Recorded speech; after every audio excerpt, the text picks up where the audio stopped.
de uma declaração que consta da própria ata de conferência. Na maior parte das vezes é isso que sucede. Temos a conferência de pais, o juiz na conferência de pais pergunta às partes e esclarece-as primeiro sobre o que é que são os serviços de mediação familiar e pergunta-lhes se consentem e elas dizem que sim, portanto, e isto é suficiente.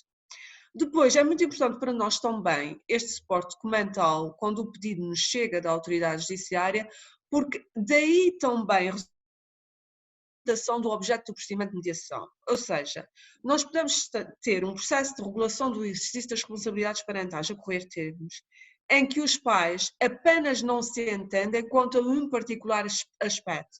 E é relativamente a esse aspecto que será necessária a intervenção do mediador. Imaginemos a prestação de alimentos ou as visitas. Noutros casos, não, é tudo que está em causa. Os pais não se entendem relativamente a nenhum desses aspectos. E, portanto, é importante que nós percebamos qual é a limitação. Mais e menos, conforme quiseres. Renato, penso que há aqui microfones em simultâneo. Eu pedi-vos que, enquanto estou a falar, senão não nos ouvimos, está bem? Pronto, ok. Já consegui. Então, beijinho. Teremos a oportunidade de falar e de esclarecer tudo o que for necessário, está bem? Bom, e como vos dizia, esta informação relativa à delimitação do objeto do procedimento de mediação pode resultar também de uma menção expressa em despacho da autoridade judiciária, pode resultar do próprio ofício que nos é enviado pelo tribunal, das peças processuais que são disponibilizadas. Ainda é muito importante que o tribunal nos diga qual é que é o concreto período de suspensão da instância para desenvolvimento do procedimento de mediação. Sendo que quando nada é dito, nós assumimos o período máximo que está previsto na lei, no Código de Processo Civil, que será o período de 3 meses. E por fim, é muito importante também que nos seja disponibilizado os contactos telefónicos e ou de correio eletrónico diretos das partes a mediar e não apenas dos respectivos mandatários, o que muitas vezes sucede, ou seja, dão-nos os contatos dos seus mandatários, mas não das pessoas. No entanto, como sabemos, a mediação será um ato pessoalíssimo e, portanto, à partida, a mediação não se irá desenvolver apenas na presença dos advogados ou dos representantes das pessoas, mas exigirá a presença dessas pessoas e, portanto, é muito importante que nós tenhamos uma forma de contatá-las de forma rápida para que se possa promover o procedimento o quanto antes. Onde é que podem ter lugar as sessões de pré-mediação e mediação?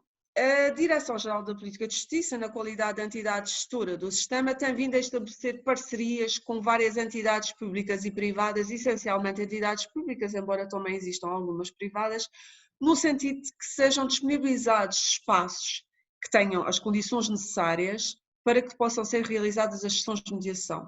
As condições, falamos de um mobiliário, mas também de um computador, de acesso à impressora, para que tenham necessariamente as condições de reserva e que salvaguardem a própria confidencialidade do procedimento. Esta informação sobre todos os locais protocolados pode ser consultada pelos senhores mediadores na aplicação do sistema de mediação familiar. Em regra, as sessões desenvolver-se-ão aqui nestes locais, mas não há qualquer obstáculo de princípio a que se possam desenvolver noutro local adequado, desde que se tenha em mente que um local adequado nunca poderá, por exemplo, comprometer os princípios da imparcialidade e da independência. Ou seja, se nós pensarmos que uma das partes oferece, por exemplo, a sua casa para se desenvolver a mediação, esse não será um local adequado, porque à partida quem está em casa está mais à vontade, à partida haveria aqui já um favorecimento. Mas desde que seja um local neutral, independentemente de ter sido disponibilizado por uma entidade pública ou privada, por exemplo, há mediadores até que o desenvolvem, que são simultaneamente, por exemplo, advogados e fazem no seu escritório, também poderá ser. Em Lisboa, e damos nota do caso de Lisboa, porque as instalações da própria Direção-Geral também são em Lisboa, caso o mediador pretenda utilizar a sala do Campos de Justiça, portanto é no mesmo edifício onde a Direção-Geral está instalada, deverá dirigir uma mensagem para o nosso endereço de correio eletrónico institucional com a antecedência mínima de 48 horas sobre a realização da sessão e deverá indicar também o horário previsto para a realização dessa sessão. a entidade gestora responderá ao pedido de agendamento no prazo de 24 horas sobre a recepção do seu pedido. Mas quanto maior for a antecedência, melhor para nós podermos planear. Claro que isto que eu acabei de vos relatar não é a situação que nós estamos a viver hoje em dia. De facto, encontramos-nos numa situação de exceção, num estado de emergência, e atendendo a esta situação em matéria de saúde pública, logo no dia 13 de março, mesmo antes de ter sido declarado o estado de emergência, o Sr. Diretor-Geral da Política de Justiça emitiu um despacho que a todos vincula e que vigora até que seja alterado ou revogado, e que tem a ver com os procedimentos designadamente que se desenvolvem no sistema de mediação familiar. E era para isso que eu gostava de chamar a vossa atenção. Aliás, esse despacho já vos foi disponibilizado, mas eu gostaria de voltar a falar disto. Portanto, o que é que o despacho diz? Diz que se cancelam todas as sessões de mediação e de pré-mediação que estivessem a ser conduzidas presencialmente, no contexto do sistema de mediação familiar. Essas sessões terão de ser reagendadas e desde que reunido o consentimento de todos os envolvidos, isto implica mediador, serão desenvolvidas unicamente em modalidade não presencial, mediante recurso a plataformas de conversação com transmissão de voz e imagem em tempo real, como é esta, de resto, que aqui estamos a utilizar, e deram-se alguns exemplos, Skype, Zoom, WhatsApp, o Messenger, ou outras, desde que cumpram também os fins que se pretendem. Por outro lado, os procedimentos de mediação que ainda não se tivessem iniciado, portanto, os novos procedimentos, só poderão ser desenvolvidos também com recurso exclusivo à modalidade não presencial e com recurso àquelas plataformas de que vos falei, ou outras similares. Sempre que, por qualquer razão, não seja possível conduzir os procedimentos de mediação neste modelo não presencial, ou porque falta o consentimento de algum dos envolvidos, quer seja mediador, quer sejam os mediados, ou porque há uma impossibilidade técnica, isto aconteceu há pouco tempo, as partes à partida tinham-se disponibilizado para participar do procedimento nestas condições, mas o que sucedeu é que depois verificou-se que uma delas, por exemplo, não tinha as condições técnicas para o efeito. Então, nesses casos, os procedimentos ficarão adiados até que estejam reunidas as condições para que possam ser realizadas presencialmente. E leiam-se condições de saúde, não é? E essas condições, quando essas condições estiverem reunidas, haverá um novo despacho do Sr. Diretor-Geral.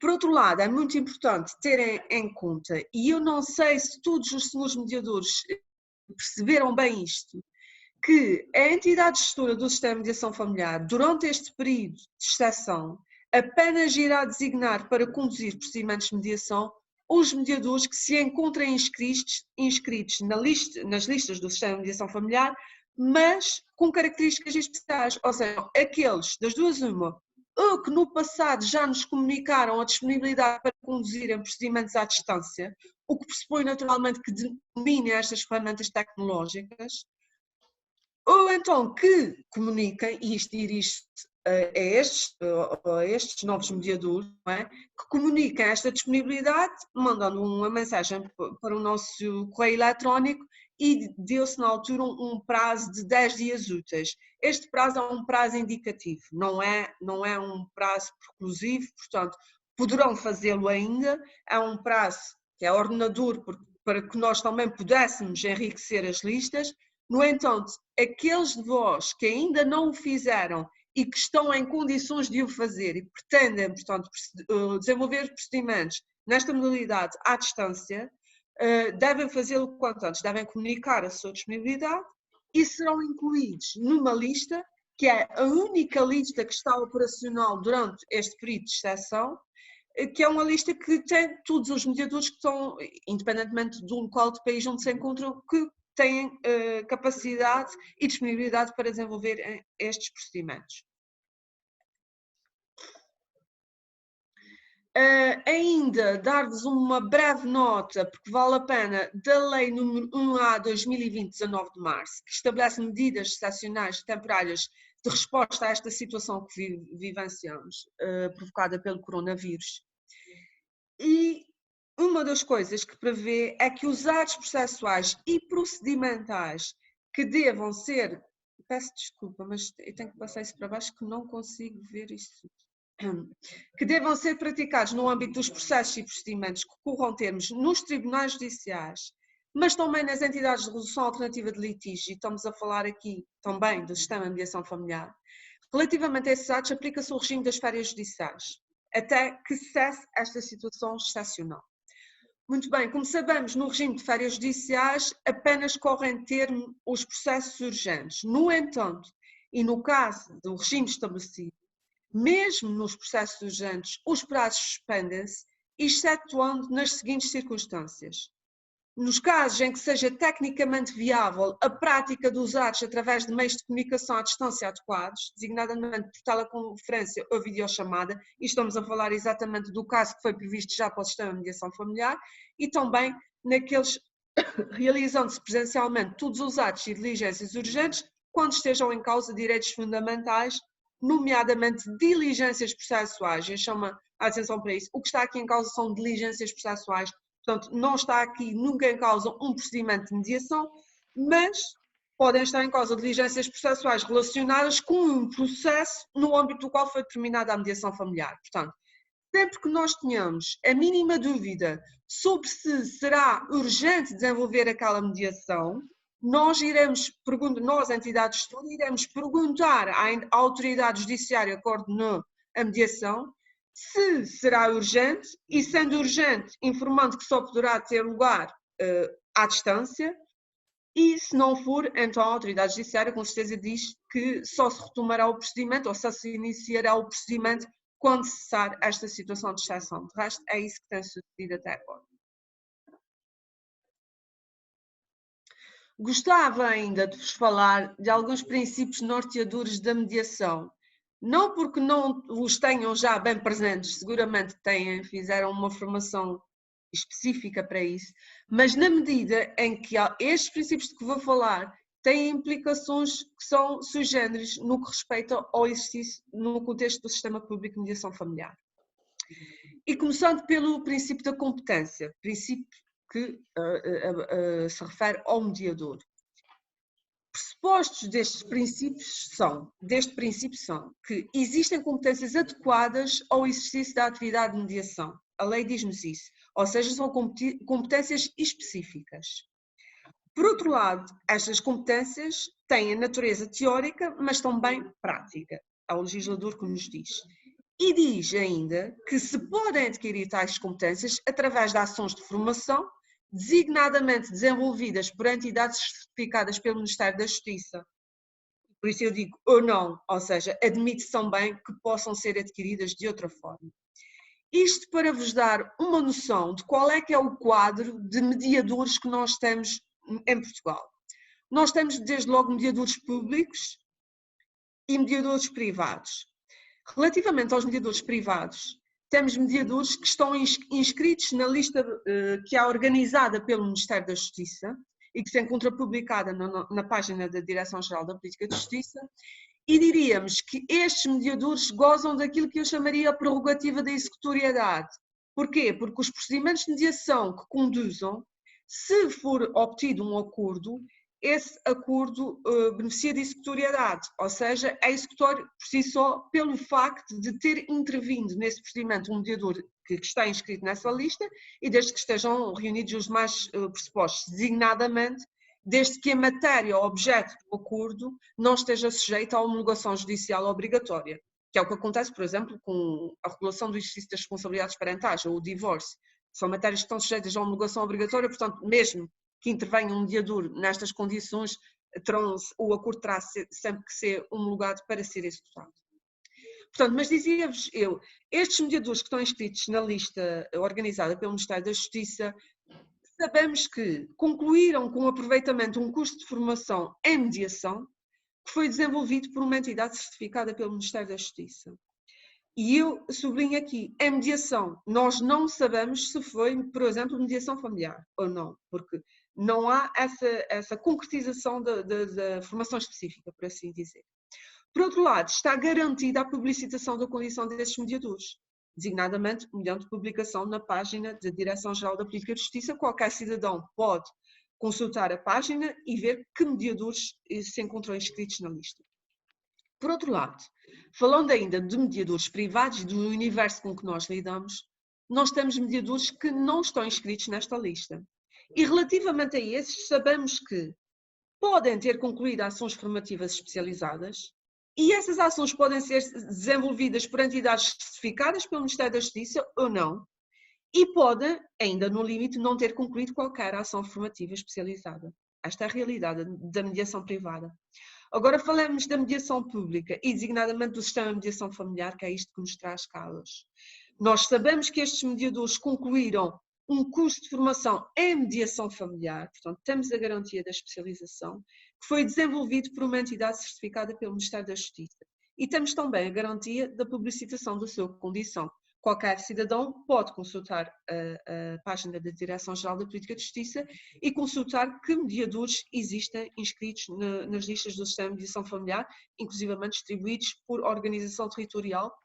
Mas, como vos digo, neste momento essa organização territorial não é relevante na medida em que a única coisa que relevará será a aptidão do mediador para conduzir procedimentos à distância. Falando ainda do princípio da competência, gostava de vos recordar que ela reclama a observação dos deveres a que o mediador se encontra adstrito. E no caso do sistema de mediação familiar, temos os deveres gerais previstos na Lei 29 de 2013 e no ato regulatório do sistema de mediação familiar. E é para estes específicos deveres que eu gostava de vos chamar a vossa atenção. Designadamente, para além dos deveres de confidencialidade, de imparcialidade, de esclarecimento das partes, de urbanidade para com as partes, de qualificação, esses deveres gerais, temos no instrumento regulatório do sistema de mediação familiar os deveres de cobrança de taxas pela utilização do sistema de mediação familiar, o dever de prestação oportuna, de oportuna informação à entidade gestora dos sistemas, o dever de diligência, porque pela ação do mediador, a ação do mediador é fundamental para que nós possamos ter uma resposta célere, uma resposta eficaz, uma resposta célere. E, portanto, esses deveres também integram o próprio princípio da competência, no caso do mediador que exerce no contexto do sistema de mediação familiar. Gostava de me meter um bocadinho na questão da prestação de oportuna informação à entidade gestora. Às vezes, um mediador está tão embrenhado no seu trabalho que se esquece um bocadinho da parte, por assim dizer, mais burocrática, mais formal, mas ela é fundamental. Por exemplo, o mediador já fez 2 sessões de mediação, fez a pré-mediação, passou à mediação, fez 2 sessões de mediação, no entanto esqueceu-se de atualizar a plataforma do sistema de mediação familiar. Ora, se nós falamos de um pedido que nasce da autoridade judiciária, e a maior parte dos pedidos são pedidos com origem no tribunal, a única forma que existe da autoridade judiciária, de quem pediu aquela mediação familiar estar informada, é a entidade gestora estar informada. Para além disso, a entidade gestora do sistema tem que ter uma forma de a todo o tempo acompanhar a atividade do mediador. Se a plataforma de gestão processual não for atualizada, então até se pode pensar que o mediador ainda não praticou qualquer ato. E, portanto, é fundamental que haja um reporte oportuno de cada vez que há uma atividade relevante, que essa atividade seja reportada à entidade gestora. Agora, falando um bocadinho dos princípios da imparcialidade e da independência, o mediador age para com as partes de modo imparcial, gerindo o procedimento de forma a garantir o equilíbrio de poderes entre as partes e de modo independente. Isto é a formulação genérica e com a qual já estão familiarizados. Sabemos também que ele não está sujeito a subordinação técnica ou deontológica de profissionais de outras áreas. Isto é o que a lei nos diz. No entanto, o mediador do sistema de mediação familiar, dos sistemas públicos, e neste caso o sistema de mediação familiar, está sujeito a fiscalização e supervisão contínua da sua atividade por parte da entidade gestora do sistema. E no limite isto significa que podem ser-lhe aplicadas medidas sancionatórias que vão desde a repreensão, depois à suspensão e, no limite, à sua exclusão das listas públicas. Quando é que o mediador age de forma a incorrer numa infração disciplinar? Desde que viole quaisquer dos deveres que sobre si impendem. Mas, diria, de uma forma genérica, quando estejam em causa atos lesivos dos direitos dos mediados ou atos lesivos da qualidade do serviço prestado pelo sistema de mediação familiar. Falamos da qualidade do serviço. O mediador até pode ter desenvolvido o procedimento com sucesso junto das partes, no entanto, se não reportou oportunamente à entidade gestora e com isso fez com que a entidade gestora não pudesse habilitar a autoridade judiciária requerente com a informação devida, então ele lesou a qualidade do serviço. Casos há em que são as próprias partes que entregam o acordo que até obtiveram no contexto do sistema de mediação familiar, não é? Mas são as partes que o entregam em tribunal, antecipando-se à própria entidade gestora e, portanto, o tribunal e o juiz muitas vezes nem sequer têm noção, pode não ter noção, que aquele acordo foi possível porque foi logrado no contexto do sistema de mediação familiar. Portanto, é disso que falamos também. Falamos agora do princípio da responsabilidade. Sobretudo os mediadores impende a responsabilidade civil nos termos gerais de direito, naturalmente, e responsabilidade penal nos termos gerais de direito, mas ainda sobre o mediador está numa posição que o constitui como um agente privilegiado de prática do crime de violação de segredo. Portanto, se o mediador partilhar informação que lhe foi confiada a título confidencial no contexto do desenvolvimento do procedimento e à qual acedeu unicamente pela sua qualidade de mediador, então ele está a praticar este crime. E nestes casos, o que acontece é que terá que ser reportado ao Ministério Público para devida atuação. O mediador também poderá incorrer em responsabilidade disciplinar, como vos disse, no contexto da atividade que exerce no âmbito dos sistemas públicos de mediação. Cá está, esta é a tipificação do crime de violação de segredo, tal como consta do Código Penal.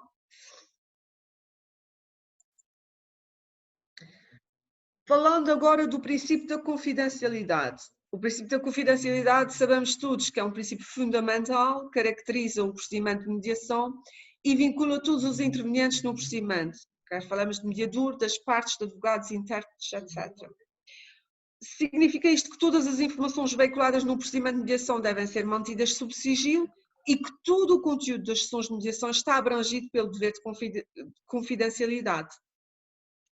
E o corolário disto mesmo é a consequência de que não pode ser valorado em tribunal ou em sede de arbitragem qualquer, ainda que haja uma violação desse dever, a verdade é que esse conteúdo não pode ser valorado nem em tribunal, nem em sede de arbitragem. Falamos agora um bocadinho da questão da inscrição e exercício da atividade dos mediadores no sistema de mediação familiar. Uma vez inscritos nas listas, significa que o mediador tem que estar disponível para exercer a sua atividade na totalidade da área de circunscrição territorial abrangida pela lista em que se inscreveu. Neste momento, a questão não é tão relevante, ou não é relevante de tudo, uma vez que os procedimentos estão a ser desenvolvidos à distância, mas num contexto de normalidade a que almejamos brevemente atingir, isto é muito importante. E é importante saberem também que dentro da circunscrição territorial da lista não há lugar ao pagamento de quaisquer despesas com deslocações efetuadas pelo mediador, nem quaisquer ajudas de custo. De resto, todo o formato das listas, o modelo das listas foi recentemente repensado para que esta regra não fosse onerosa para os mediadores. Portanto, as listas estão pensadas em termos de âmbito territorial, de forma a que esta regra não seja excessiva. Por outro lado, o mediador que está inscrito nas listas pode recusar anualmente até ao limite máximo de 4 designações para a condução de procedimentos de mediação familiar. Para isso, ele tem que comunicar à entidade gestora a sua indisponibilidade no prazo máximo de 48 horas a contar da respectiva designação. Estamos a falar aqui de recusas injustificadas, por assim dizer, ou melhor, não justificadas. Portanto, um mediador que esteja inscrito numa lista e irá ser designado sequencialmente, poderá, em cada ano, recusar até 4 designações. Mais do que isso, não poderá fazer. E a recusa, para além disso, constitui uma violação de um dever que ele tem de aceitar a condução dos procedimentos. Por outro lado, é importante perceber que é legítima a recusa e, portanto, não é contabilizável neste número a recusa do mediador por motivo de doença ou em função de cumprimento de obrigações legais, designadamente e justificada nos termos gerais de direito. Ainda, o mediador que aceita a respectiva designação para conduzir um procedimento de mediação familiar obriga-se a reportar pontual e oportunamente à entidade gestora a informação devida referente ao início, ao desenvolvimento, ao termo e ao desfecho do procedimento. Portanto, falamos de pré-mediação, qual é que foi o resultado da pré-mediação, o decurso do procedimento de mediação, quantas sessões foram desenvolvidas, e vão ver, e com certeza já tiveram a oportunidade de ver na aplicação, que há um espaço para agendar sessões e outro para confirmar a realização das sessões, porque às vezes as sessões podem ser agendadas e depois não vêm a ser realizadas, e também o termo e desfecho do procedimento, quando é que o procedimento terminou e qual é que foi o seu desfecho. Naturalmente salvaguardada a confidencialidade deste procedimento. Como é que o faz? Paulo, através da aplicação informática do sistema de mediação familiar, e temos que admitir que excepcionalmente podem ocorrer problemas técnicos com a aplicação, são cada vez mais raros, mas já ocorreram, e portanto sempre que isto aconteça, poderá fazê-lo também enviando um e-mail para a Caixa de Correio Institucional da Direção-Geral da Política de Justiça, com conhecimento direto ao técnico do GRAU, do Gabinete para a Resolução Alternativa de Litígios, que acompanha o processo em causa. Como também já vos tivemos a oportunidade de vos transmitir em mensagem anterior, cada processo de mediação familiar é acompanhado no gabinete por um técnico, que é designado para o efeito. E esse técnico, desde o primeiro momento em que articula convosco, irá disponibilizar-vos o seu endereço de correio eletrónico e o seu número de telefone direto. E, portanto, terão sempre uma forma de contatar diretamente com ele.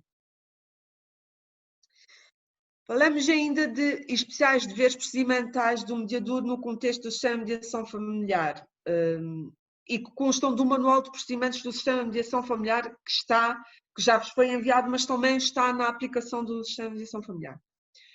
Após a notificação da sua designação para assumir a condução de um procedimento, o mediador tem um prazo de 48 horas para aceitar ou recusar a designação na aplicação. Se aceitar a designação, é enviada a ambas as partes pelo técnico do GRAU um SMS que contém o nome do mediador, o seu contato telefónico profissional e com a menção de que essas partes devem entrar em contato com o mediador no prazo de 48 horas. É importante esta regra no sentido em que, sendo a mediação assentando na voluntariedade das partes, este sinal da própria iniciativa das partes é importante. No entanto, se tal não suceder, se dentro das 48 horas o mediador não for contatado pelas partes, é sobre ele próprio que impende este dever de assumir essa iniciativa. É ele então que deverá entrar em contato com as partes. E se não o conseguir, deverá informar a entidade gestora, na pessoa do técnico que acompanha o processo, para que possa desbloquear algum problema que esteja a haver no contacto. No que respeita ao agendamento da pré-mediação, nos procedimentos de mediação com iniciativa no tribunal, atenção, não estamos a falar em procedimentos de partes, mas naqueles que nascem de uma iniciativa do tribunal, sempre que, por qualquer motivo imputável às partes ou ao mediador, o agendamento da sessão de pré-mediação não tenha lugar no prazo de 15 dias após a aceitação da condução do procedimento, o mediador é obrigado a informar a entidade gestora.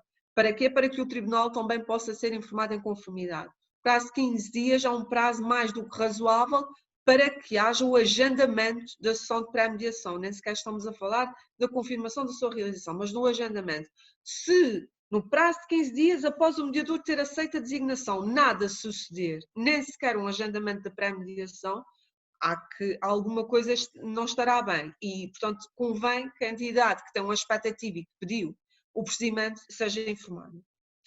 Se decorrido um mês após a designação do mediador não tiver sido ainda possível realizar a sessão de pré-mediação, o mediador então deverá ponderar o encerramento do processo com fundamento na falta da imprescindível adesão voluntária de ambas as partes ao procedimento. E em qualquer caso devem informar a entidade gestora em conformidade para que o tribunal possa também ser informado. Atenção, as palavras não são inocentes, nós dizemos deve ponderar, porque de facto nós não podemos dar uma instrução nesse sentido. Mas de facto o mediador tem que ponderar se justifica ou não que decorrido um mês ainda não tenha sido possível realizar a sessão de pré-mediação, não é? O que é que isso diz em termos da voluntariedade das partes naquele procedimento, na adesão ao procedimento? E, portanto, deve ponderá-lo e, em qualquer caso, isso sim é um dever, terá de informar a entidade gestora. Ainda falando de especiais deveres procedimentais do mediador no contexto do sistema de mediação familiar, no respeito ao agendamento da pré-mediação, nos casos em que o mediador não consegue estabelecer contacto telefónico ou de correio eletrónico com as partes, pode solicitar à entidade gestora a convocação das partes por escrito, devendo, nesse caso, disponibilizar todos os elementos necessários. Isto serão casos mais raros, mas poderá acontecer também. Por outro lado, se estivermos a falar de um processo com iniciativa no tribunal, deve sempre fazê-lo. Eu gostava agora que o meu colega, o Dr. Emanuel Vieira, que é chefe de divisão do Gabinete para a Resolução Alternativa de Litígios, também tivesse a oportunidade de falar um pouco convosco. Renato, podes passar a palavra? Sim, estão-me a ouvir?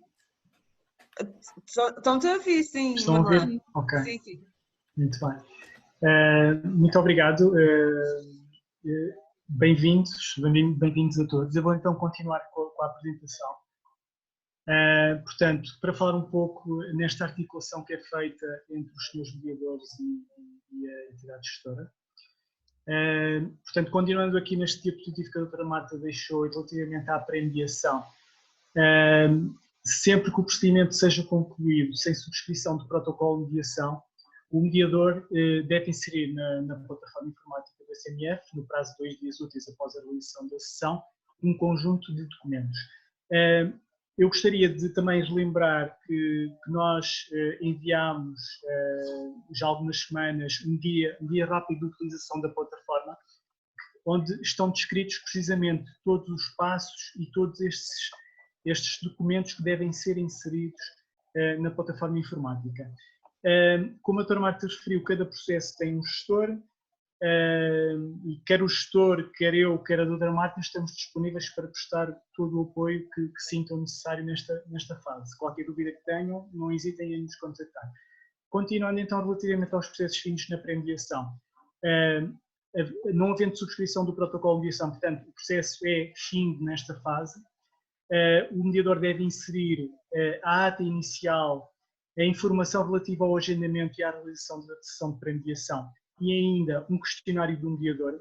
Estes documentos estão todos disponíveis na plataforma informática, no separador dos documentos.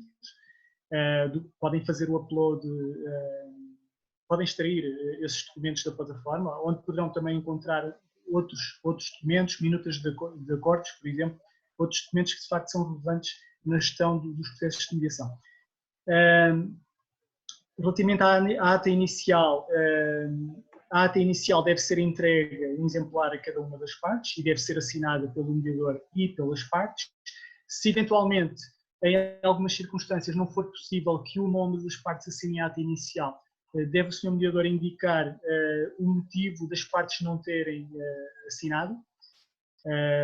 Por vezes, de facto, acontece, ou porque uma das partes deixou a sessão e, portanto, não foi possível recolher a assinatura. Temos também situações em que a mediação é realizada à distância e, portanto, não é possível ao mediador recolher presencialmente a ata inicial. Uma alternativa é enviar a ata inicial a cada uma das partes e cada uma das partes remeter a respectiva ata assinada. No entanto, como estamos a falar de um processo fino na pré-mediação sem subscrição, penso que esse procedimento será excessivo, portanto, basta o senhor mediador indicar na ata inicial o motivo de as partes não terem assinado a ata inicial. Seguindo então, relativamente aos processos na pré-mediação, mas com subscrição do protocolo de mediação, pedi à doutora Marta para avançar o diapositivo. Portanto, os documentos que têm que ser inseridos na plataforma são o protocolo de mediação datado e assinado por todos os intervenientes, e este documento sim, tem que ser assinado por todas as partes e pelo mediador, pois só com a subscrição do protocolo de mediação é que o processo avança para a fase de mediação, e é fundamental que este documento seja inserido na plataforma no prazo de 2 dias úteis após a realização da sessão. Se eventualmente a sessão for realizada em separado com as partes 2 dias após a última sessão de pré-mediação, na qual foram reunidas, digamos assim, todas as assinaturas.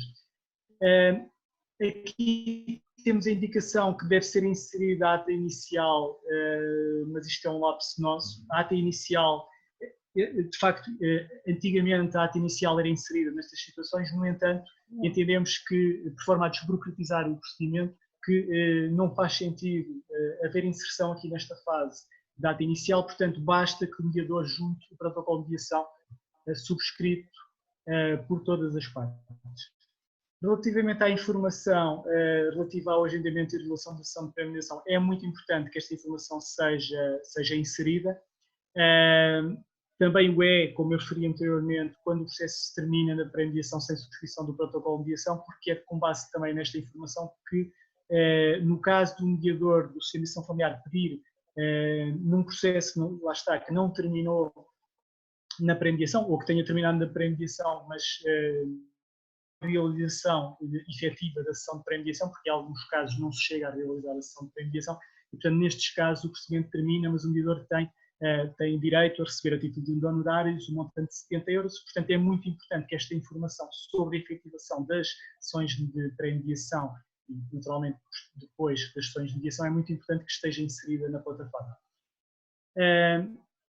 Portanto, se o processo não estiver isento do pagamento de taxas, o processo só pode avançar da pré-mediação para a mediação com o pagamento da taxa de utilização do sistema de mediação familiar.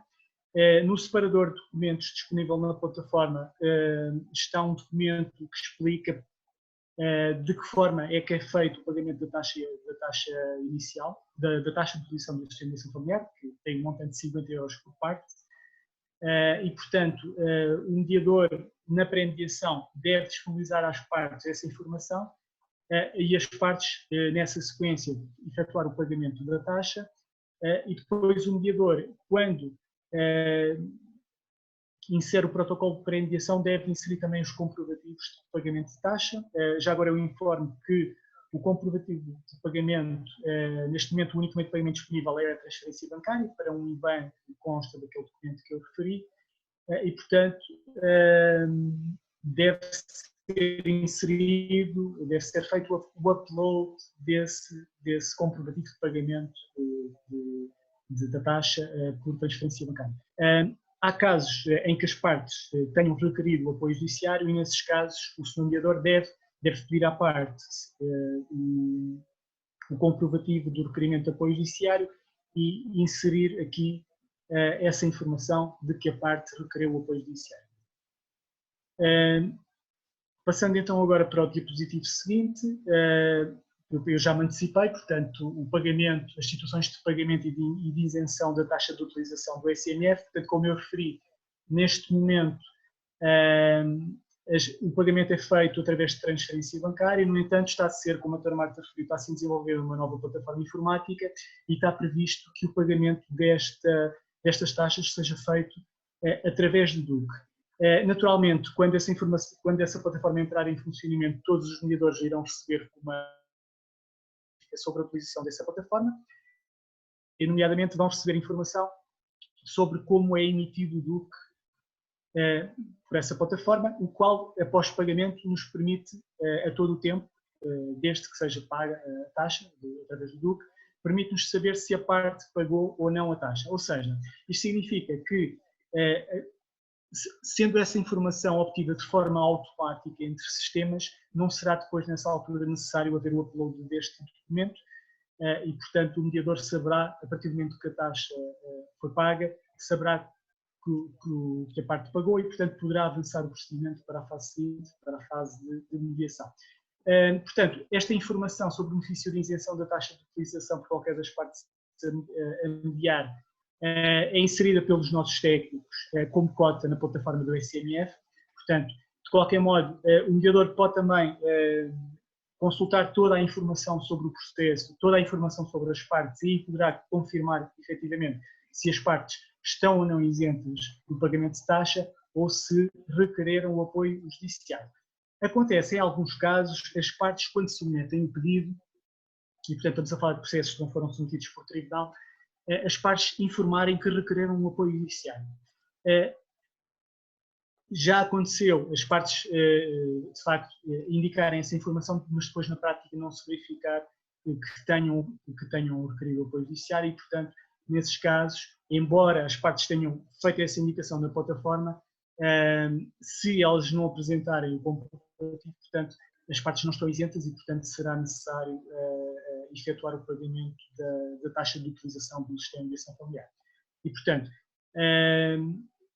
este é um aspecto, de facto, para o qual nós gostaríamos de chamar a atenção, porque, embora a informação seja outra, depois na prática verifica-se que as partes não estão isentas de pagamento de taxa e, portanto, terão que efetivar esse pagamento. Continuando então para o diapositivo seguinte, relativamente aos especiais deveres procedimentais do mediador no contexto do sistema de mediação familiar, o primeiro aspecto tem a ver com a duração e a periodicidade das sessões de mediação. Portanto, isto é um aspecto que é definido entre as partes e o mediador. No entanto, sempre que, como a doutora Marta também já teve a oportunidade de referir, sempre que o procedimento é iniciativa no tribunal, a sua duração deve, por princípio, respeitar ao prazo estabelecido por tribunal, o qual, em regra, tem uma duração de 3 meses, mas já aconteceu o tribunal, em casos mais urgentes, definir como prazo para a duração da mediação um prazo inferior de 1 ou de 2 meses, por exemplo. E, portanto, é muito importante respeitar portanto, este prazo. Isto não significa que o procedimento tenha que terminar nesta fase. O que nós fazemos, nomeadamente o gestor do processo, que acompanha o processo, sempre que este prazo esteja a esgotar e de acordo com a informação que o Sr. Mediador habilita esta Direção-Geral na plataforma do SMF, portanto, nós, antes de esgotar o prazo, temos a preocupação de informar o Tribunal, de informar quando foi realizada a ação de pré-mediação, quantas sessões de mediação já foram realizadas, e neste aspecto também há uma questão muito importante, que é quando este prazo está a esgotar, é muito importante que o mediador informe as partes da necessidade, obviamente havendo interesse em prosseguir com as sessões de mediação, que informem o Tribunal e que requeiram conjuntamente ao Tribunal, portanto, um alargamento do prazo de suspensão de instância. E, portanto, é muito importante quando o Sr. Mediador informa as partes, não é um mediador que requer ao Tribunal, são as partes que requerem ao Tribunal a aprovação do prazo de suspensão de instância, é muito importante que o Sr. Mediador nos diga que já informou as partes dessa necessidade e nós, quando fazemos esse ponto de situação ao Tribunal, temos a preocupação de informar também que o Sr. Mediador informou as partes da necessidade de requererem ao Tribunal a prorrogação do prazo de suspensão da instância e, portanto, nós, com base nessa informação, fazemos esta comunicação que é fundamental para garantir uma maior transparência e uma maior confiança por parte da autoridade judiciária no sistema. Relativamente à mediação, portanto, ao agendamento e confirmação das da realização das sessões, como referimos, é muito importante que após a realização das sessões, que o Sr. Mediador vá confirmar que a sessão se realizou. Caso a sessão não se realize, também é muito importante que vá ao campo dos agendamentos e indicar o motivo da não realização da sessão. Como eu referi há pouco, este ponto penso que estará muito bem explicado no guia rápido de utilização. De qualquer modo, se tiverem dúvidas, nós cá estaremos para ajudar. Portanto, na plataforma existe um campo específico para o agendamento da sessão. É também neste agendamento que o mediador seleciona a sala onde a sessão teve lugar e também aqui, após a realização da sessão, deve vir confirmar que a sessão se realizou, qual foi a sua duração. E, portanto, é neste separador de agendamentos que toda esta informação relacionada com a realização, o agendamento e a realização das sessões deve ser inserido. Relativamente à conclusão da mediação nos processos com acordo, portanto, tal como relativamente aos mais processos findos, nas restantes modalidades que eu indiquei, nós pedimos sempre que no prazo de 2 dias úteis seja, após a redação da sessão, sejam inseridos estes documentos. Naturalmente, pode a sessão ter terminado numa data e o acordo não ter sido logo assinado. E, portanto, o que nós pedimos também, nessas situações, que após a assinatura do acordo, portanto, no prazo de 2 dias úteis, seja inserido o acordo na plataforma e é com base nessa informação que o processo depois será findo e nós comunicaremos ao Tribunal que o processo foi findo. É também aqui fundamental que, como temos dito, que seja inserida a informação relativamente ao agendamento da realização das sessões, mas também que seja inserido o questionário do mediador. Nós já, portanto, quer a doutora Marta, já informámos que está em desenvolvimento uma nova plataforma e nós procuramos nesta nova plataforma simplificar ainda mais o trabalho do mediador. Portanto, existe aqui algum suporte documental, como é o caso do questionário do mediador, que nós vamos procurar que não seja um suporte documental assinado a inserir na nova plataforma, mas antes um conjunto de questões que serão colocadas ao mediador, consequentemente, ao longo da tramitação do processo, a plataforma vai gerando esses alertas e o mediador vai respondendo sem necessidade de ter aqui mais um documento que tem que imprimir, que tem que preencher e depois que tem que fazer o upload. Falando agora, portanto, dos casos em que o processo terminou sem celebração de acordo. Como falámos há pouco, quando o processo termina na fase de pré-mediação sem subscrição de protocolo de mediação, o que se pede é que seja inserida uma ata inicial. Nestes casos em que o processo prosseguiu para a mediação, mas em que não foi possível obter o acordo, nós pedimos que seja inserida a ata final. É um documento que também consta do separador de documentos que consta da plataforma e, portanto, aqui deve ser inserida a ata final datada e assinada por todos os intervenientes. Se eventualmente alguma das partes não tenha assinado, é necessário aqui explicar o motivo de a ata final não ter sido assinada, porque é também com base nesta informação e com o escrupuloso cumprimento destas regras que nós depois procedemos à validação da nota de honorários. Nós, se não for inserida alguma desta documentação, ou se, por exemplo, a ata final não está assinada e não é explicado o motivo da ata final não estar assinada, nós não podemos validar a nota de honorários e, portanto, nesses casos, temos que solicitar ao Sr. Mediador que seja enviado essa informação ou documentação em falta. Tal como nos restantes casos, é fundamental que seja inserida a informação relativamente ao agendamento e realização das sessões de mediação e também o questionário do mediador. Finalmente, é muito importante conhecer a percepção da satisfação do utente do sistema de mediação familiar e, portanto, o que nós pedimos é que, quando um processo termina, e sempre que as partes tenham e-mail, pedimos ao Sr. Mediador que faculte às partes este pequeno link que consta deste diapositivo e é através deste diapositivo que as partes têm a possibilidade de preencher este inquérito de satisfação, qual é anónimo, não identifica as partes, não identifica o mediador e permite-nos apenas avaliar a satisfação dos utentes do sistema de mediação.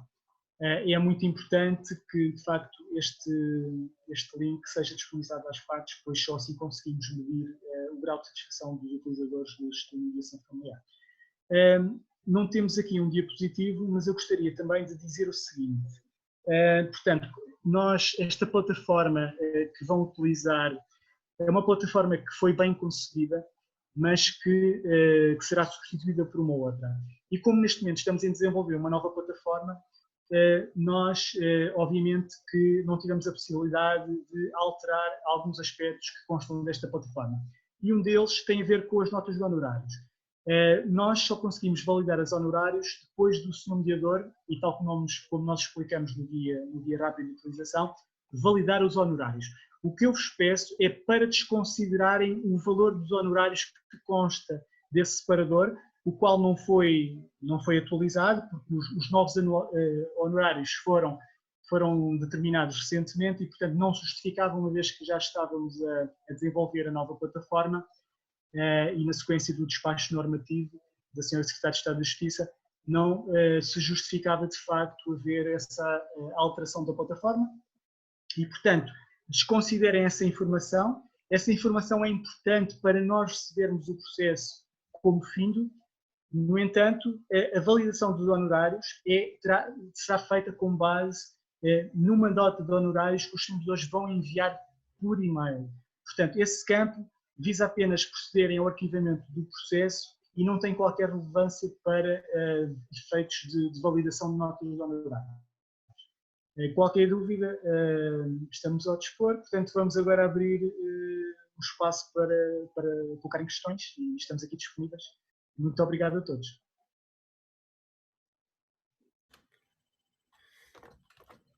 Muito obrigado à doutora Marta Sambente, muito obrigado ao doutor Emanuel pelas excelentes exposições que fizeram. Antes de abrir o espaço para todos conversarmos sobre estas e as questões que entenderem por convenientes, gostava de vos pedir o seguinte.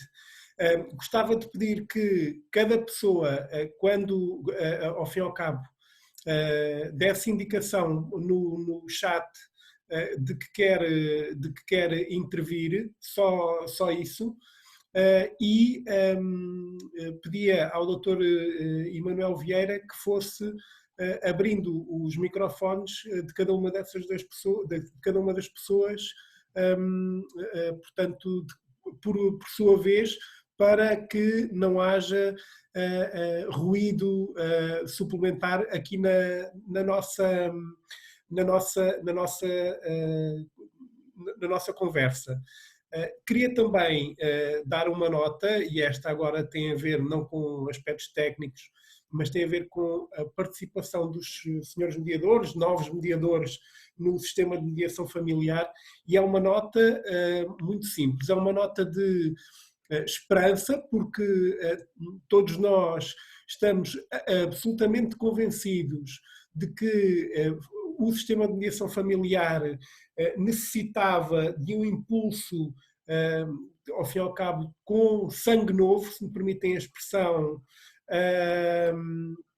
e, portanto, esse desidrato foi alcançado não só com, ao fim e ao cabo, o concurso de recrutamento que foi realizado ainda o ano passado, como também com este segundo concurso de recrutamento que foi realizado este ano para novos mediadores do sistema de mediação familiar. De facto, mesmo nós tínhamos consciência ao longo dos anos que o sistema de mediação familiar estava depauperado de mediadores e bem sabíamos que era absolutamente necessário até para a própria credibilização do sistema de mediação familiar e, acima de tudo, porque é isso que nos importa, para servir melhor as pessoas que precisam do sistema de mediação familiar para resolverem os seus conflitos, era necessário dotar o sistema de mediação familiar de novos mediadores, mais mediadores, pessoas com formação, e era necessário também dar melhores condições de maior dignidade no exercício da atividade de mediação. Em termos políticos, isto foi alcançado com o despacho normativo 13/2018 e, felizmente, nós gostaríamos que tivesse sido antes, mas foi só nessa altura que foi possível, de facto, dar este novo impulso, este novo fogo ao sistema de mediação familiar e, portanto, é com enorme gosto que nós estamos aqui hoje. Queria também dar nota que, mesmo neste momento de contenção, de isolamento social, nós estamos a experienciar neste momento, de facto, uma nova realidade, que é a possibilidade de, à distância, estarmos, eu diria que todos juntos, ou como diz o Governo, estamos on, e, portanto, estamos on com todos vós e pensamos que a própria mediação se pode beneficiar destas novas tecnologias, porque quando nós não conseguimos chegar às pessoas que precisam do sistema de mediação e que querem resolver o seu litígio, construir a sua solução para a resolução do litígio, que quando querem fazer por si só, podem muitas vezes ter de recorrer a estes meios tecnológicos para que seja possível encontrarem-se, e isto é uma forma de romper, de derrubar barreiras que outrora seria quase impossível superar, e portanto esta reunião é também a prova comprovada, permitam-me o pleonasmo, de que de facto com os meios de comunicação à distância é possível nós termos uma comunicação entre presentes, ainda que no espaço físico não estejamos na mesma sala. Eram estas notas que eu de facto gostava de vos deixar, e abria então espaço para o debate. Muito obrigado.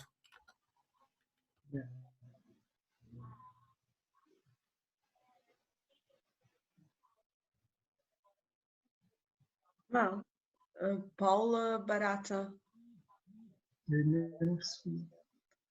Paula Barata pediu para colocar uma questão.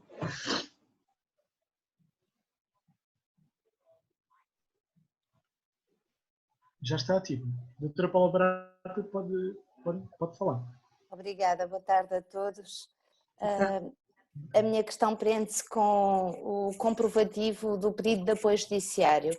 Este comprovativo é específico para a mediação ou basta o comprovativo de apoio judiciário para a propositura da ação, imaginemos, de regulação das responsabilidades parentais, e esse pedido já inclui o serviço de mediação extraído no âmbito desse processo? Essa é a primeira questão.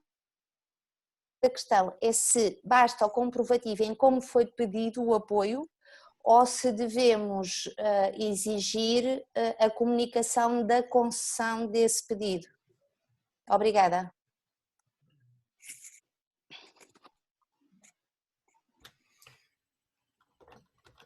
Renato.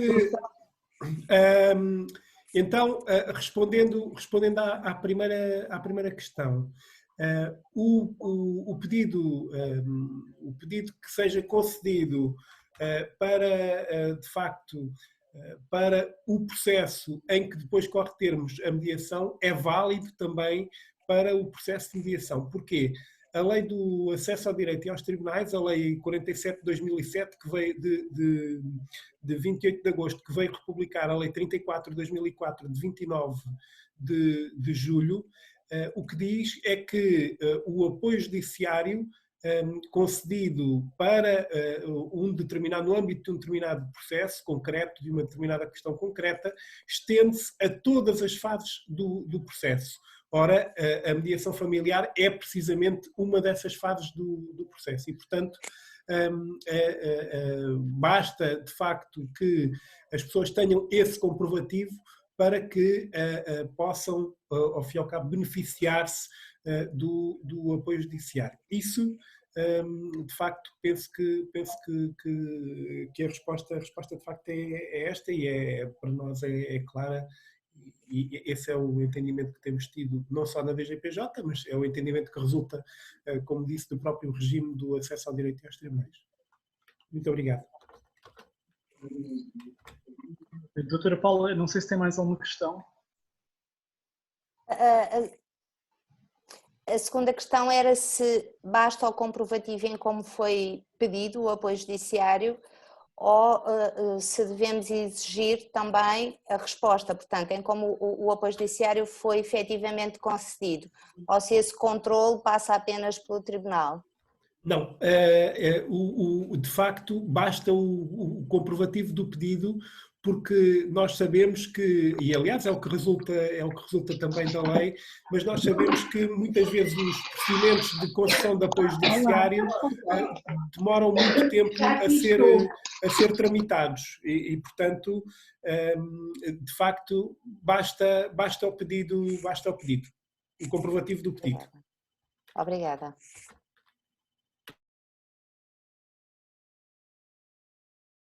Eu não sei se mais alguém tem questões. Marta, eu não consigo ver. Podes me indicar? Tu não vês... Não. Dá-me um momento.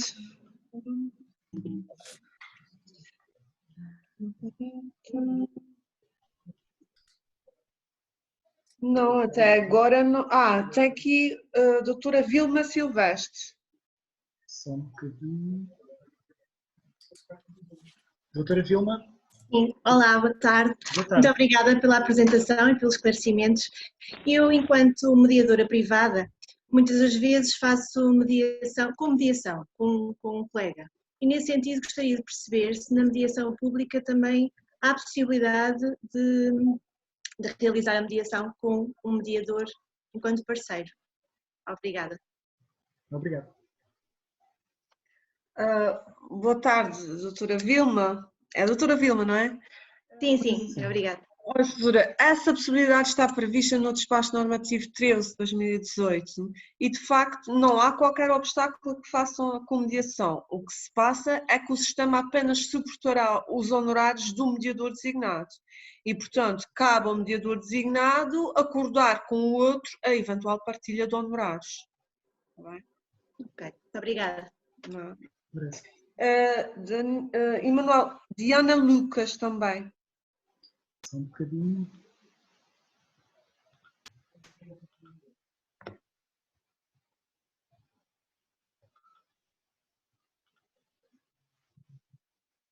Doutora Diana Lucas.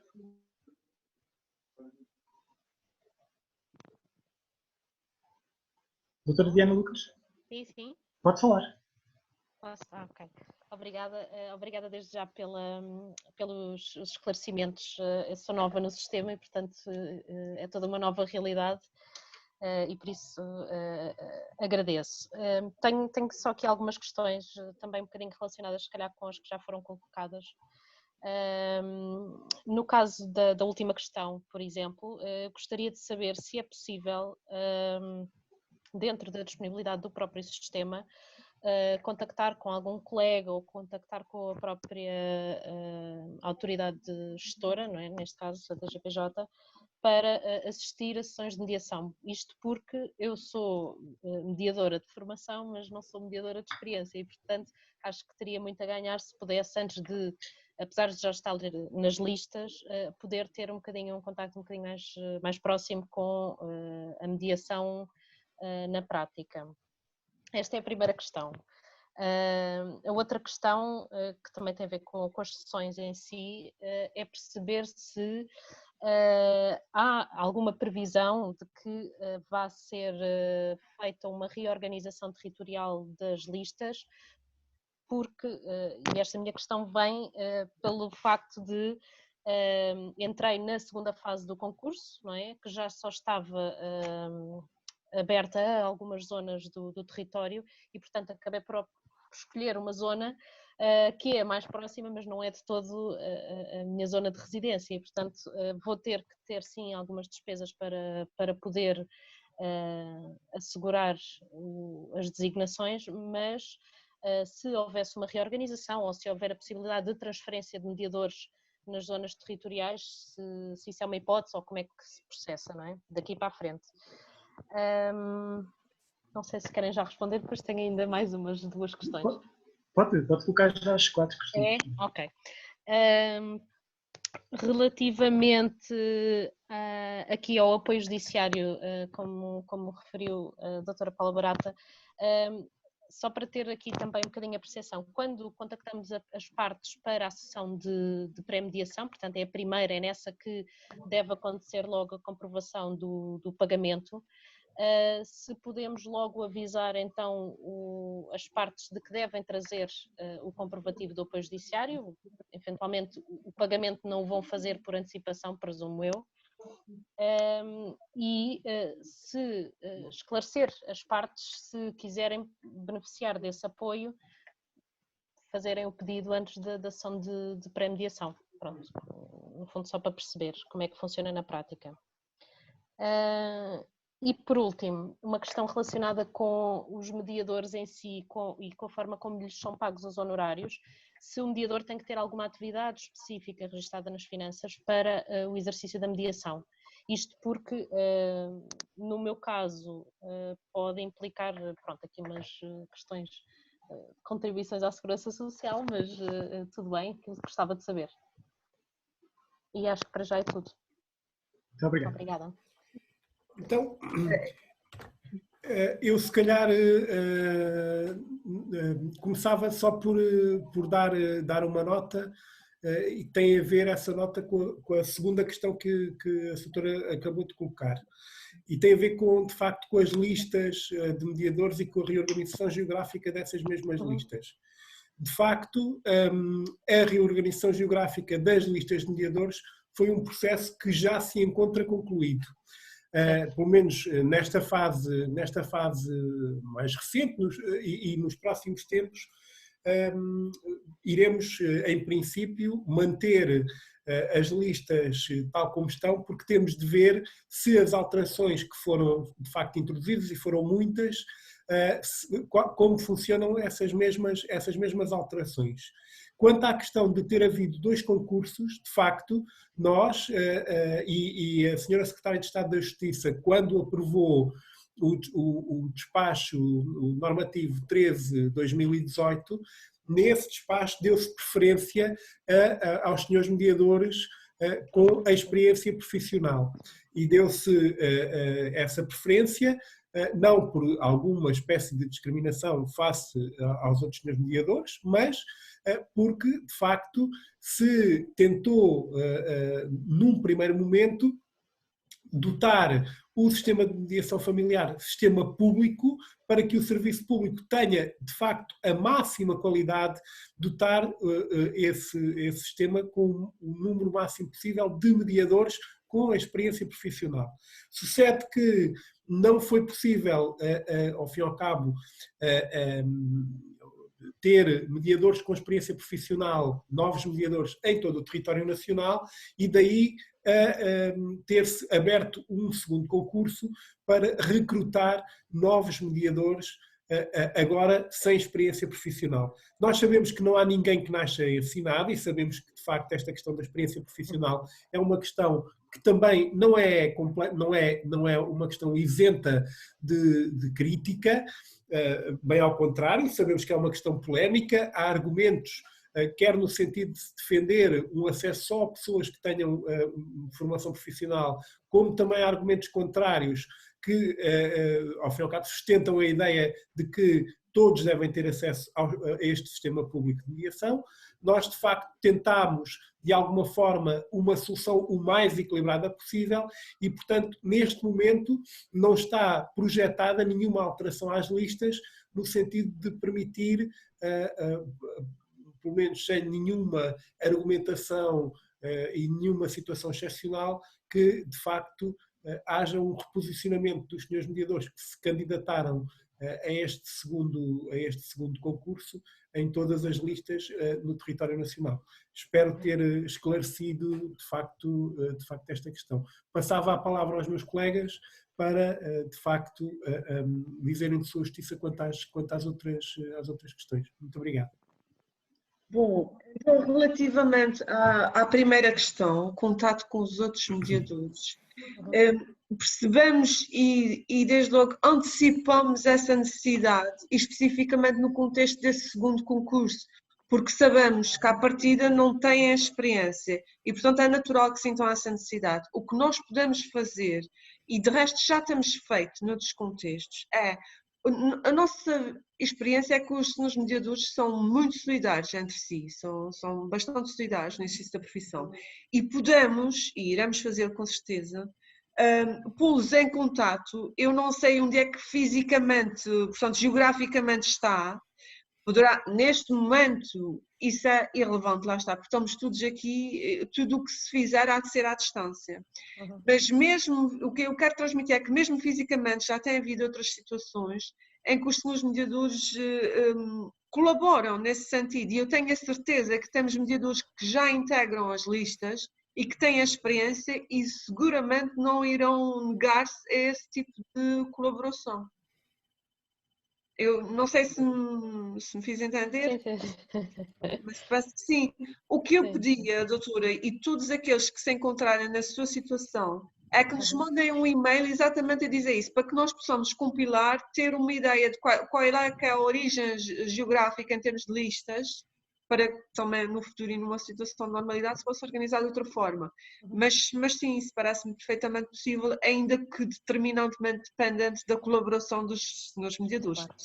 E também, se me permitem, e também do consentimento dos senhores mediados para a participação nas sessões de mediação, porque nós sabemos da existência do princípio da confidencialidade e mesmo que ele não estivesse positivado na lei, de facto é um princípio que tem que tutelar aqui a defesa dos interesses das pessoas e portanto, há de ser sempre necessário, mas isso é uma coisa de que o senhor mediador que vos receber nessa, eu diria, formação informal que há de tratar com os seus mediados para superar essa circunstância. Sim. Portanto, relativamente à questão do apoio judiciário, é efetivamente uma boa prática, antes da realização efetiva da sessão de pré-mediação, informar que devem levar o requerimento ou então formalizar esse requerimento, caso não o tenham feito, porque havendo subscrição do protocolo de mediação nessa fase, da sessão de pré-mediação, ela só poderá ter, portanto, a sessão de mediação só poderá depois ter lugar se a parte efetivamente juntar esse documento. E, portanto, se o levar logo na sessão de pré-mediação, portanto, o processo estará logo em condições de prosseguir para a mediação. O pagamento da taxa da utilização do sistema de mediação familiar, esse sim deve ser feito não antes da sessão de pré-mediação ou não antes da subscrição do protocolo de mediação, porque vamos imaginar que a parte pagou a taxa de utilização, mas depois a outra parte não aceita a mediação. Portanto, esse processo não prossegue para a fase seguinte, não há subscrição do protocolo de mediação para ambas as partes, portanto, para todos os efeitos é um processo que termina na fase de pré-mediação sem subscrição do protocolo de mediação. E, portanto, nesses casos, portanto, desaconselhamos totalmente que seja sugerido o pagamento da taxa antes da sessão de pré-mediação. Que, no fundo, a sessão de pré-mediação é uma sessão informativa e, portanto, só após a obtenção dessa informação é que as partes estão plenamente esclarecidas e aptas a decidir se querem resolver um determinado conflito, então, pela mediação. A última questão tem a ver com a atividade do mediador. Eu penso que ainda não existe, portanto, atualmente não existe um classificador, uma atividade específica para a mediação de conflitos e, portanto, o que temos verificado é que os senhores mediadores apresentam essas notas de honorários ao abrigo de outras atividades, como a advocacia, entre outras, por exemplo. Aqueles que as tenham, não é? Aqueles que tenham exatamente. outras atividades, no entanto, de facto, há uma informação que não está na nossa posse. Portanto, não somos mesmo. Um contabilista será a pessoa mais indicada. Mas deixem-me dar nota que haverá sempre a possibilidade de pedirem, de se inscreverem como comissionistas, que é uma atividade mais geral e que permite, de facto, ao fim e ao cabo, a inscrição, o CAI de comissionista, permite, de facto, uma inscrição para o exercício mais geral de quaisquer atividades e penso que a mediação se enquadra também neste ponto. Emanuel, existe aqui uma pessoa que se identifica como Mac? Sim. Ana Paula Ribeiro, eu estou a ver que aparece. Já está ativa. Pronto. Pronto, e também tem uma questão. É um bocadinho estranho também como isto me aparece. Boa tarde e obrigada por estes esclaecimentos. A minha questão tem a ver só com um ponto inicial, que tem a ver com as listas, que houve aqui uma parte que eu percebi que falhei, que eu fui abrir as listas que estão no site. As listas que estão agora ainda não estão atualizadas, não é? Será só amanhã feita a atualização. Só amanhã, pronto, porque estava aquela questão de nós termos passado a informação ou não de estarmos disponíveis em termos de equipamento para podermos atuar desde já, não é? Eu pensei que esta lista até tivesse um bocadinho a ver com isso, mas não, então a lista ainda não está atualizada e vai sair amanhã, é isso?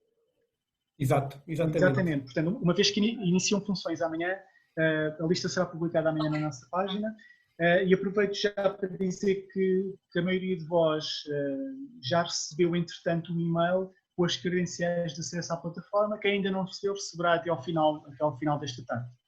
Eu só queria aqui acrescentar que ouvia tanto a colega Diana Lucas de falar da questão da experiência. Eu, por outras questões, que obviamente não é agora aqui que se vai debater, tinha concorrido ao primeiro concurso. Eu tenho experiência, eu não sei qual é a lista da colega, mas se ela quiser, Ana Paula Ribeiro, ficar com esta. Eu também não estou onde queria estar, mas estou na 45 e 46, e não sei de onde é que é a colega, mas ao fim e ao cabo disponibilizar que ela, se quiser depois, não sei de qual é que ela pertence, ela depois quiser-se estar comigo também, obviamente que sim, claro, porque era só isso que eu queria transmitir. Obrigada. Obrigada. Obrigado. Emanuel, há aqui uma pessoa, Vera. Sim, antes a doutora Joana Painço está a colocar uma questão por escrito, portanto, no fundo, tentar, se está a questionar se, havendo colaboração dos mediados, para encontrar uma localidade, zona, com o objetivo de fazer uma mediação numa zona mais próxima. Portanto, é assim, os mediadores quando são nomeados de acordo com a abrangência, portanto, de acordo com a lista onde se encontram as partes, onde se encontra o tribunal, mas isso não prejudica, portanto, são os mediadores inscritos nessa lista que são nomeados. A nomeação é feita de forma automática, a menos que as partes solicitem que seja nomeado um determinado mediador, e aí a nomeação é feita de forma manual. Mas isto não prejudica que as partes possam acordar deslocarem-se a um outro local ou uma outra sala, além das protocoladas, vendo acordo do mediador e das partes, portanto nada obsta a que isso aconteça. Eu vou então passar a palavra à doutora Vera. Só um bocadinho. Já está, pode falar, doutora Vera. Boa tarde a todos. Antes de mais, obrigada pelos esclarecimentos.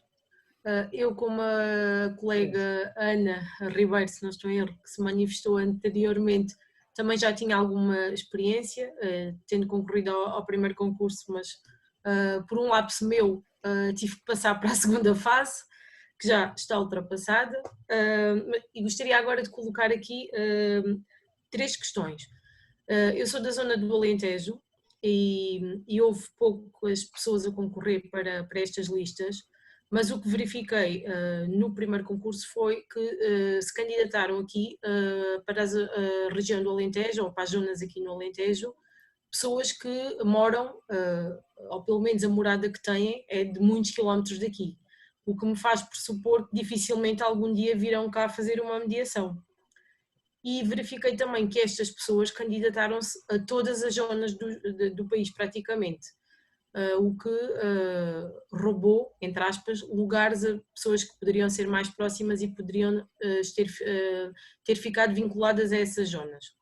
A minha questão, já vi na apresentação que nós podemos fazer 4 recusas sem justificação e nestes casos de pessoas que moram a quilómetros da distância das zonas em que estão inscritas, como é que se irá processar? Porque presumo que dificilmente conseguirão vir cá. Esta era a primeira questão. Segunda questão tem a ver com as justificações de faltas. Eu sou, além da mediação, também sou assistente social num agrupamento de escolas, trabalho em 9 escolas e apesar de ter acumulação de funções e de ter determinadas horas semanais no meu horário afetas à mediação,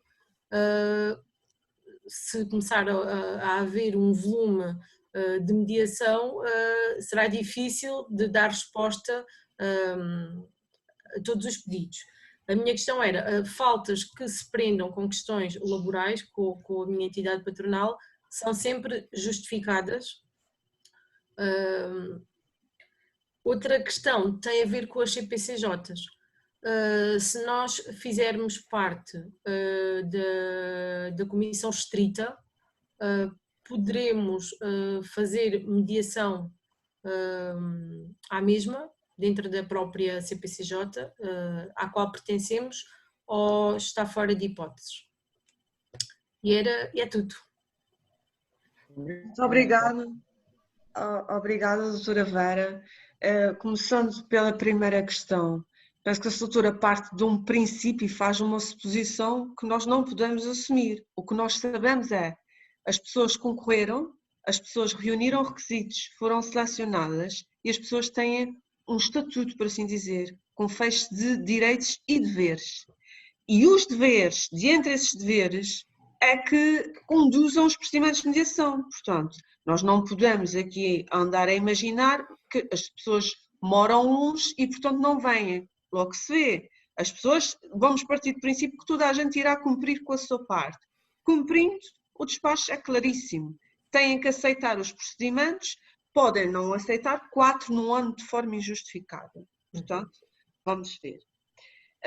E como disse também, se assim não for, haverá seguramente consequências em sede disciplinar. Seguramente. Porque isto não é nada persecutório, é porque isto tem um objetivo muito claro, que é o nosso objetivo é dotar o território nacional com uma capacidade de resposta efetiva, que era uma coisa que nós não tínhamos a não ser à distância. E nós queremos efetivamente essa proximidade. Portanto, vamos confiar que assim é. Relativamente à justificação de faltas, doutora, eu não sei se terei percebido bem, porque, vamos lá ver, a doutora é uma prestadora de serviços. A doutora não tem aqui um horário para das 9 às 5, nem nada que se pareça. A doutora poderá organizar com as partes e conjugar os seus horários da forma que lhe seja mais conveniente, suposto que terá que ter sempre disponibilidade, não é? Aliás, devo dizer que, da nossa experiência, normalmente as partes preferem desenvolver o procedimento em horário pós-laboral e ao fim de semana. Muitas das vezes as pessoas não querem, e estão no seu direito, ter que dar justificação à sua entidade patronal que irão sair para fazer uma mediação familiar. Pronto, é da sua reserva da sua vida privada e, portanto, não querem partilhar. Portanto, parece que a questão não se coloca. Como disse, no entanto, haverá justificação de recusas com fundamento em razões médicas devidamente justificadas, cumprimento de obrigações legais, pois isso com certeza, não é? Agora, relativamente à sua atividade laboral dominante, é uma questão que tem a ver com a sua própria coordenação, não é? É o que me parece. Por fim, as comissões de proteção de crianças e jovens, parece-me óbvio que se integrar a modalidade restrita da comissão, haverá aqui uma incompatibilidade nos eventuais encaminhamentos que a Comissão faça. Isto parece-me óbvio. Mas, mais uma vez, recordo-se, doutora, a doutora é uma profissional liberal, uma prestadora de serviços e tem um quadro ético. E, portanto, a doutora deve ajuizar isso antes de mais. Mas, para mim, é claro. Obrigada. Nada. Bom. Muito bem. Eu vou passar agora a palavra há aqui mais uma pessoa, doutora Carla. Carla, isso.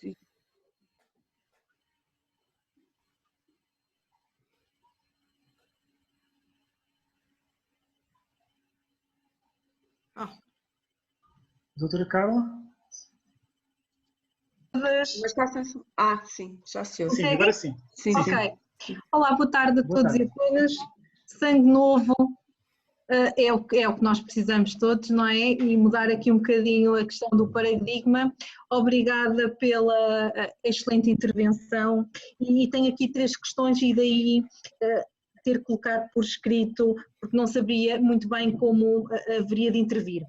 Primeiro, relativamente, já agora o mais chega ali à colega Diana e a todos os outros, eu tenho a sorte de ter um marido contabilista e, portanto, relativamente ao CAI, nós não temos CAI, infelizmente, ainda não temos, mas eu acho que nós vamos mudar o paradigma e, portanto, eu sou uma pessoa extremamente positiva e, como tal, nós não temos, como disse, CAI e, portanto, nós estamos dentro da prestação de outros serviços, tal como a minha professora, a Marcela Candeias, referiu, e muito bem. E, portanto, nós somos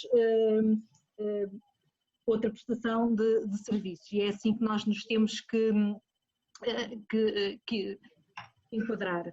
Relativamente a uma questão que eu gostaria de colocar e peço desculpa a minha ignorância, porque nesta fase somos todos assim um bocadinho a ignorância, e é a ignorância que nos torna pessoas felizes, não é? E espero que todo este ambiente que estamos a viver traga algumas melhorias positivas. Relativamente à questão de férias futuras, quando existirem férias judiciais e quando não forem coincidentes com as férias dos mediadores, nós teremos que informar a DGPJ relativamente às férias do mediador, para não estarmos a entrar em cumprimento. Esta é uma das questões, penso que é oportuna. Outra questão é a atribuição dos processos numa fase posterior são atribuídas por ordem alfabética, tal como nós aprendemos, ou eu aprendi no meu Instituto de Coração. E relativamente a futuros territórios, porque tal como os meus colegas ficamos em territórios, por opção nossa, e fiquei feliz por ficar em territórios diferentes, muito perto de mim, mas de facto fiquei a 100 metros, estou a 100 metros de um território que não fiquei, a 100 metros do meu território de Leiria, não fiquei. De futuro poderá haver uma permuta com alguma colega, e ficam as minhas questões, ok? E protejam-se todos. Obrigada. Obrigada. Obrigado. Queres responder à questão das férias, por favor? Sim, começando pela questão das férias, antes de mais dar nota que as férias judiciais, portanto, não se aplicam ao sistema de mediação e, portanto, o sistema de mediação familiar funciona 365 dias por ano. No entanto, os senhores mediadores podem e devem comunicar à DGPJ sempre que se desloquem de férias, portanto, ao comunicarem-nos que vão estar de férias, nós conseguimos colocar na plataforma informática o respectivo utilizador como inativo, por forma a não ser nomeado e não haver, nesse caso, um processo em que tenha sido nomeado e em que tenha havido recusa automática, como deu estar de férias e, portanto, não aceitou a mediação. E, portanto, aí não é uma falta justificada, simplesmente o mediador não é sequer nomeado e, portanto, não há recusa automática. Eu penso que, portanto, tal como qualquer profissional, os senhores mediadores têm um período de, portanto, embora sejam prestadores de serviço, nós previmos que os senhores mediadores gozem, por assim dizer, ou possam justificar a sua ausência durante 30 dias por ano. São 30 dias, não são, Marta? 22 úteis. 22? São 22, portanto, como 22 dias úteis é um mês, basicamente. Pronto, sim, ok. mas úteis são 22. São 22. Pois, a minha confusão estava a contar em dias corridos. E, portanto, podem fazê-lo em 22 dias úteis e, portanto, sempre que nos comuniquem, nós colocamos o utilizador como inativo e, desta forma, não terão processo em que tenham sido eventualmente nomeados e em que não tenham aceito essa nomeação, e, portanto, esses processos nunca serão contabilizados para efeitos de injustificações, processos, nomeações injustificadas, não é assim, porque nem sequer se chega a ver nomeação. Não sei se fui claro. Sim, foi. Obrigado. E Manuel, só relativamente a isso, eu gostava de... Eu não sei se percebi bem a estrutura, mas atenção que as férias judiciais não se aplicam aos procedimentos de mediação, certo? Sim. Okay. A outra questão era da atribuição dos processos por ordem alfabética, não era? Sim. Eu não sei como é que se atribui.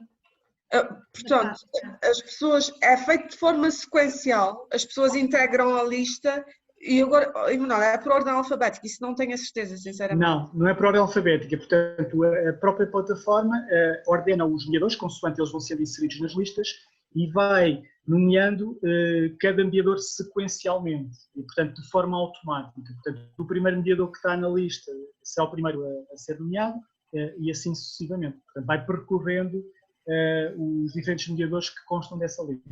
Da lista do território. Que não está a ordem. Por lista, sim, por território, precisamente. Eu penso que a preocupação do Sr. é se haveria igual oportunidade de todos os mediadores em serem designados. Sim, isso está garantido. Sim, mas eu vou só sublinhar, porque quero bem que tenham essa noção. Neste momento tudo isso está suspenso. Porquê?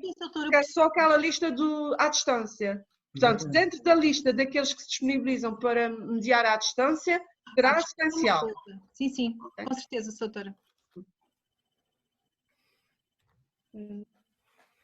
Tenho mais uma outra questão, não sei se é oportuno. Por favor, doutora.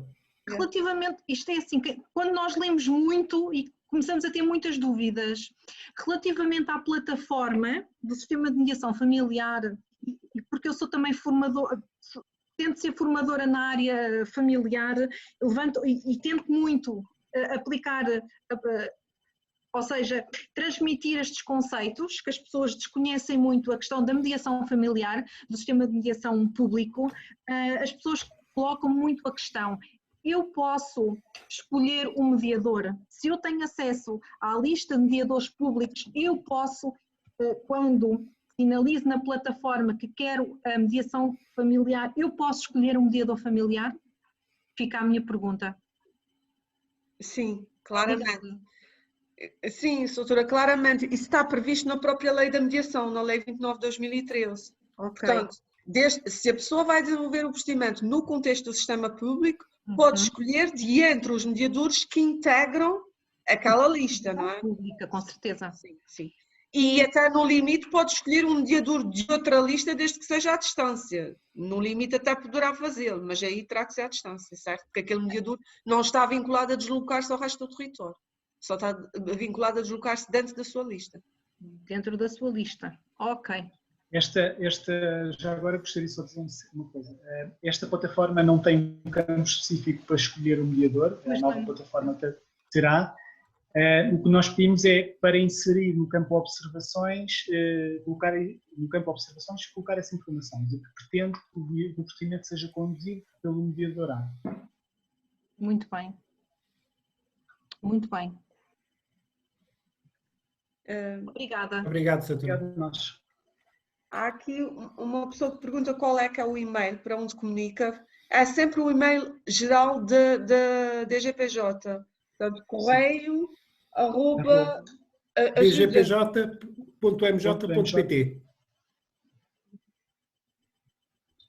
Há aqui uma outra questão que tem a ver com a antecedência com que devem informar do período de férias, portanto terá que ser pelo menos com mais de 48 horas, precisamente para que não sejam 48 horas úteis, para que não sejam nomeados num processo em que depois venham a ser, eventualmente por estarem de férias, venham a recusá-lo automaticamente e portanto, se o fizerem com 48 horas de antecedência, nós ainda iremos a tempo de colocar o mediador como inativo e dessa forma não será nomeado durante esse período de férias. Eu penso, Manuel, obrigada, mas eu penso que no próprio manual de procedimentos, relativamente às férias, nós pedimos mais alguma antecedência, tal e qual como isto é pensado um bocadinho à semelhança dos trabalhadores por conta de outro. As férias têm que ser planeadas, portanto, o ideal, eu penso que o que pusemos lá seria 1 mês de antecedência, o ideal. O que não quer dizer que em casos excepcionais não o possam fazer dentro das 48 horas, sim. Há aqui uma pessoa que pergunta como se pode colocar disponível para a mediação à distância. Ao Dr. António Fernandes, foi-vos enviado um e-mail com o despacho do dia 13 do Sr. Diretor-Geral, aquele despacho que determina a suspensão da realização da mediação presencial e determina que só pode ser feita à distância, e nesse e-mail, no final, dizia, no próprio despacho diz que só serão designados os mediadores ou que já constem da lista porque já comunicaram à DGPJ ou que nos próximos 10 dias úteis o façam. 10 dias úteis a contar da prolação do despacho. Ora, muito bem, como eu disse anteriormente, aquele prazo era ordenador, portanto, nós estamos ainda a aceitar as vossas manifestações de vontade nesse sentido. Basta que enviem para o endereço do Correio Geral, para mim, em resposta à minha mensagem, porque fui eu que vos enviei a mensagem, podem dirigir diretamente a mim, aliás, é isso que os vossos colegas têm feito.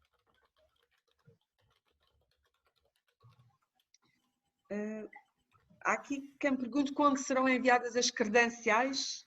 Elas estão a ser enviadas neste momento, a maioria já terão sido enviadas, para o endereço de correio eletrónico profissional indicado pelo mediador. A doutora Joana Painço quer fazer uma questão, Emanuel. Portanto,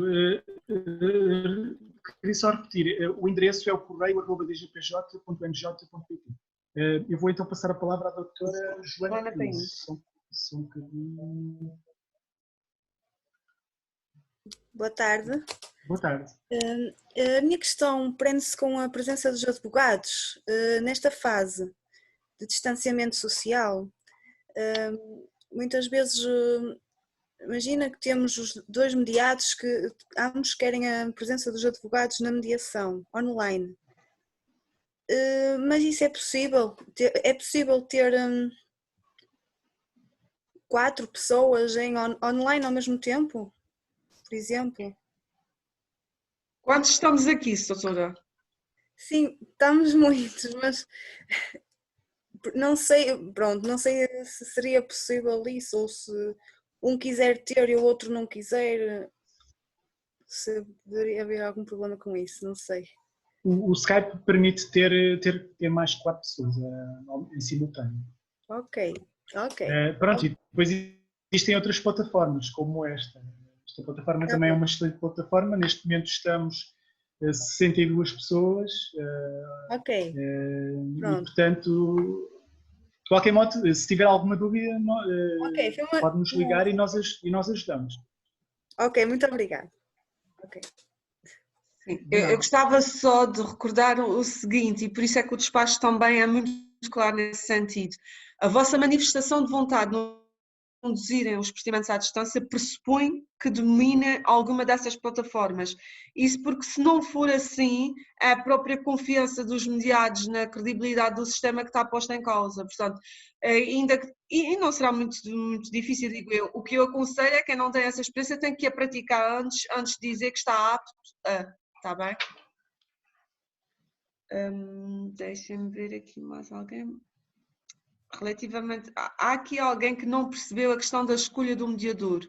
Eu vou voltar a dizer, nos termos da lei da mediação, a lei 29 de 2013, é possível a qualquer mediado escolher um mediador que irá desenvolver o procedimento. Reportando isso aos sistemas públicos de mediação, sabemos que o sistema tem listas organizadas. Portanto, à partida, as pessoas escolhem dentro da sua lista. Mas o que eu disse é que no limite não vejo nenhum obstáculo a que, e atenção, é preciso que os dois mediados estejam de acordo na escolha de qualquer mediador, a que escolham um mediador que não pertence àquela lista, mas nesse caso só se for para desenvolver a mediação à distância. Porquê? Porque aquele mediador não está obrigado, como os outros, a desenvolver naquele território, certo? Há aqui uma outra pergunta relativamente à presença dos advogados. Quem deverá assinar a ata, se são mediadores, se os mediados ou se todos os presentes? Emanuel, queres responder? Portanto, a ata tem que ser assinada pelo mediador e pelos mediados. No entanto, existem vários casos em que advogados e outros observadores que estão presentes na mediação e que também assinam a ata. De qualquer modo, esta assinatura não é obrigatória, portanto, a assinatura que deve constar mesmo da ata é do mediador e das partes. Sim. A doutora Saler pergunta até quando é que é possível dar resposta sobre a disponibilidade de desenvolver a mediação à distância. Volto a dizer, esse prazo terminou na segunda-feira, os 10 dias úteis. No entanto, volto a dizer, era um prazo ordenador e convém que o façam o quanto antes, mas nós ainda estamos a receber essas manifestações de vontade, pelo menos durante esta semana.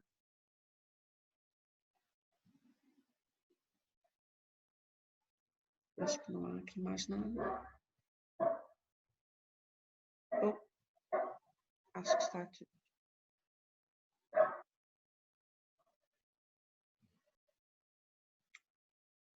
Renato. Renato. A doutora Mariana Gago, Emanuel. Sim. A doutora Mariana Gago quer fazer uma pergunta.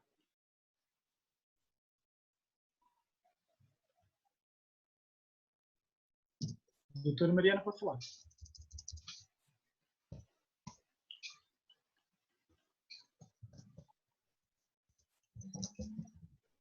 A doutora Mariana tem a palavra.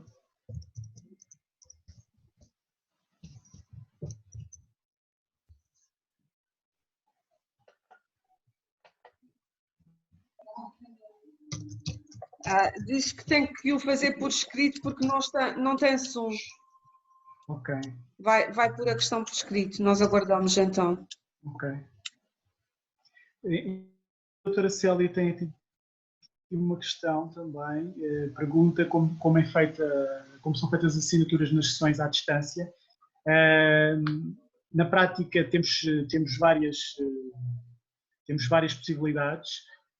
Uma das possibilidades é as partes assinarem eletronicamente o documento e enviá-lo por e-mail.